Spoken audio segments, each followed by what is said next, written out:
ಆ ವ್ಯಕ್ತಿ ನನಗೆ ಬೇಡ ಅಂತಂದ್ರೂ ನನಗೆ ಸ್ವಲ್ಪ ದಿನ ಕೊರಗ್ತೀನಿ, ಅಯ್ಯೋ ಬೇಡ ಇಷ್ಟು ದಿನ ಮಾತಾಡಿದೀವಲ್ಲ, ಇರು ಒಂದು ಟ್ರೈ ಮಾಡೋಣ ಮಾತಾಡೋಕ್ಕೆ ಅಂತ ಟ್ರೈ ಮಾಡ್ತೀನಿ. ಬಟ್ ದೆನ್ ಆ ವ್ಯಕ್ತಿ ಮಾಡಿರೋ ನೋವು ಇರುತ್ತಲ್ಲ, ಯು ಕಾಂಟ್ ಟೇಕ್ ಇಟ್. ನಾನು ಡಿಪ್ರೆಷನ್ಗೆ ಹೋಗಿರೋದು ಉಂಟು. But then when I came back ಒಂದೇ ಒಂದು ಯೋಚನೆ ಮಾಡಿದ್ದು, ನನಗೆ I use to see my mom. ಅಮ್ಮ ಒಬ್ಳಿದಾಳಲ್ಲ ನಾನು ಡಿಪೆಂಡೆಂಟ್ ಆಗಿ, ಅವ್ರಿಗೋಸ್ಕರ ನಾನು ಬದುಕಬೇಕು. ಅಪ್ಪ ಇದ್ದಾರಲ್ಲ ಅವ್ರಿಗೋಸ್ಕರ ಬದುಕಬೇಕು. ಅಯ್ಯೋ ನನ್ನನ್ನು ನಂಬ್ಕೊಂಡು ಈ ಜೀವ ಇದೆ ಅಲ್ಲ, ನಾನು ಬದುಕ್ತೀನಿ. ಯಾರಿದ್ರು ಯಾರಿಲ್ಲ ಅಂದ್ರೂ ಜೀವನ ನಡೆಯುತ್ತಲ್ಲ. ಅವ್ರು ಯಾರೋ ಬಂದ್ರು, ಅವರ ನನ್ನ ಜೀವನ ಕಟ್ಟಿಸಿದ್ರು?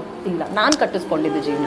ಅವ್ರು ಯಾರೋ ಬಂದ್ರು ನನಗೆ ಫಿನಾನ್ಷಿಯಲ್ ಹೆಲ್ಪ್ ಮಾಡಿದ್ರ? ಇಲ್ಲ ತಾನೆ, ನಾನು ಮಾಡಿರ್ತೀನಿ ಅವ್ರಿಗೆ. ನಾನು ಯಾಕೆ ಕುಗ್ಬೇಕು? ನಾನು ಚೆನ್ನಾಗಿರ್ಬೇಕು. ಏನ್ ಜನ ಎಷ್ಟು ದಿನ ಮಾತಾಡ್ತಾರೆ?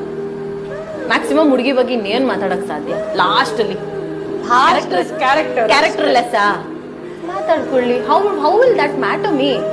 1000 ಜನ 1000 ಮಾತಾಡ್ತಾರೆ. ಹೋಗಿ 1000 ಜನನ ಬಾಯನ್ನ ಅಳಿಸ್ಕೊಂಡು ಕುತ್ಕೊಳಕ್ಕಾಗಲ್ಲ ನಾನು.